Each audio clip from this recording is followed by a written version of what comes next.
আজকে এই সভার সম্মানিত সভাপতি, উপস্থিত সম্মানিত প্রধান অতিথি বিএনপির ভারপ্রাপ্ত চেয়ারম্যান তারেক রহমান, যিনি শুধু লন্ডন থেকে বিগত 13-14টি বছর এদেশে মানুষকে সংগঠিত করার জন্য চেষ্টা চালিয়ে যাচ্ছেন এবং চেষ্টা করেছেন, সফল হয়েছেন ইনশাআল্লাহ। আমাদের প্রধান অতিথি বিশ্বজ্যোতি মির্জা ফখরুল ইসলাম আলমগীর, বিএনপি মহাসচিব, উপস্থিত আমার সামনে ভাই ও বোনেরা, এবং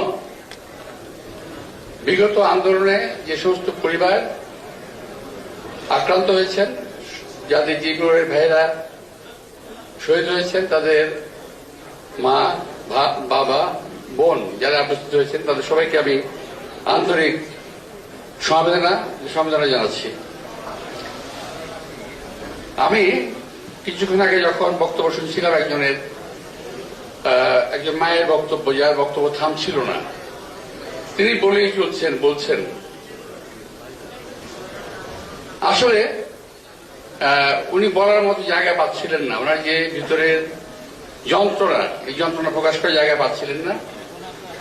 আমার মনে হয় এই বাবা কিংবা মা, তারা এই ধরনের ফোরামে তাদের অন্তরটা খুলে কথা বলতে পারেন। আমি যে কোনো প্রোগ্রামে গিয়েছি, আমি দেখলাম তারা এই ধরনের কথাই বলে থাকেন এবং বলতে চান। তো আমি তাদের প্রতি আন্তরিক সমবেদনা জানাচ্ছি।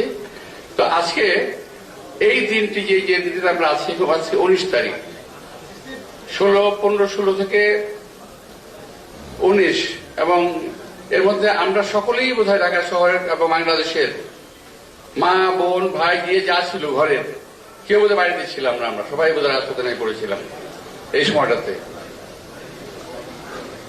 তো আমি ব্যক্তিগত ভাবেও কোন একটা জায়গায় ছিলাম। আমি শ্যামাপুরে নিজের প্রসঙ্গে যাচ্ছি না, আমি শুধু এটুকু বলবো যে আজকে একটা বিশেষ গোষ্ঠী দাবি করেন যে এটা তাদের আন্দোলনের ফসল, আজকের বর্তমান যে অবস্থাটা। আমি এটা কিছুটা স্বীকার করব, তবে পুরোটা নয়। কারণ যে সময়টাতে সম্ভবত আমার যদি দিনক্ষণ ভুল না হয়, 16-17 তারিখে যারা আন্দোলনের জন্য অনেক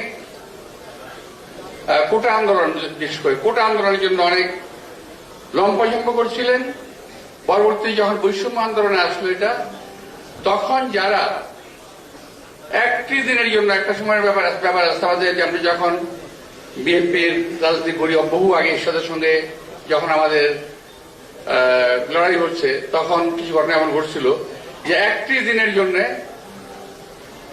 আমার সেই ভাইরা যখন রাস্তায় হুচট খেয়ে গেল, এবং তাদের মোটামুটি এক কথা বলতে গেলে, যদি খারাপ ভাষায় বলি, সেটা হলো পাততাড়ি উঠানো হয়ে গেছে।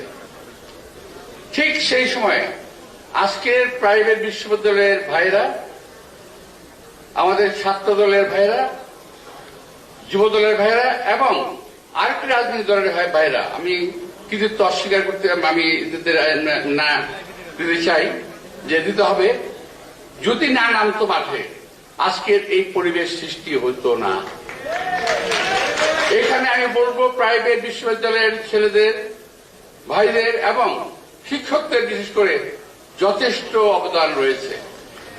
আমি দেখেছি একজন, আমি জানি না ওনার নাম, মানে আমি আর দেখিনি, পরে একজন মহিলা শিক্ষিকা, মানে প্রফেসর, উনি যে ভাষায় কথা বলছিলেন, সে ভাষায় কথা শোনার পর কোন ছাত্র সাহস করে এগিয়ে যাবে, এটাই ছিল নিয়ম। আমি বুঝতে পেরেছি, অর্থাৎ মায়ের ভাষায় কথা বলেছেন, সাহস জুগিয়েছেন ছাত্রদেরকে। আজকে অনেকে দেখেন এখানে যে বিভিন্ন মতবাদের লোক থাকতে পারেন, কিন্তু আজকে দেখেন যে এই সুযোগে বাংলাদেশে সবাই কথা বলছে। যদি ওই ছেলেগুলো রক্ত না দিত, আজকে অবস্থা হতো না। আর যারা, কথাটা খুব খারাপ লাগবে আমি জানি, এটা অনেকেই কালকে থেকে তীব্র সমালোচনা করবেন। যারা বৈষম্য বিরোধী আন্দোলনের ডাকটা দিল এবং যারা এক পর্যায়ে ঘরে ঢুকে যাওয়ার চেষ্টা করলো, তাদের কেউ কোন আত্মীয় স্বজন ভাই বেরোদরকে গুলি খেয়েছে, আহত হয়েছে? হয় নাই। এখন তারা অনেক বড় বড় কথা বলছেন, বলতে থাকেন। এখন গণতন্ত্রের সৃষ্টি কথা বলার অধিকার সবার আছে, আমারও বলার আছে। আমি যেহেতু বলেছি, কথাগুলো বললাম, আমাকে কাল থেকে আপনার গালিগালাজ শুরু করবেন, কেউ আবার ইউটিউবে গালিগালাজ শুরু করবেন, এগুলো যেন না হয়। কথা বলার অধিকার সবার আছে, আমরাও কথা বলতে চাই। আমরা কথা বলবো, সত্যি কথা বলবো।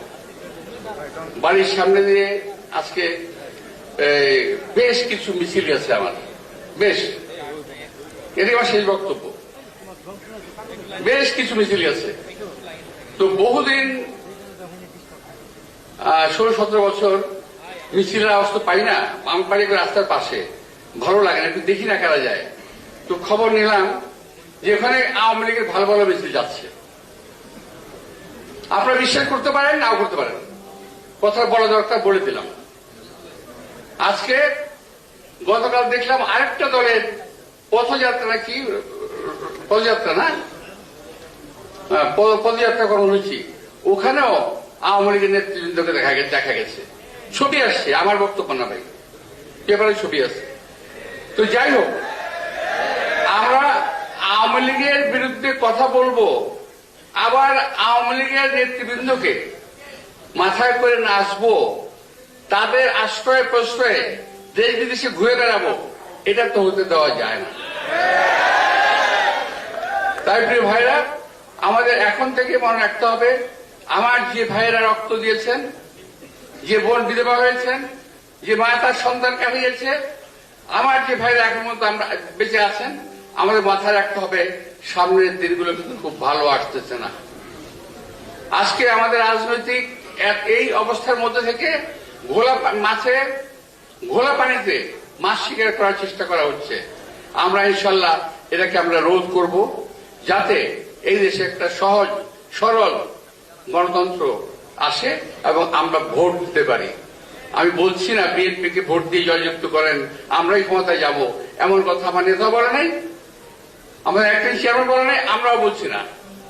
কথা হলো যে একটা নির্বাচন আমরা চাই, ভালো একটা নির্বাচন, যে নির্বাচনের পরে দেশের সব মানুষ ঐক্যবদ্ধ হবে, একসঙ্গে হয়ে কাজ করে দেশটাকে এগিয়ে নিয়ে যাবে। আপনাদের সবাইকে আন্তরিক ধন্যবাদ। আসসালামু আলাইকুম।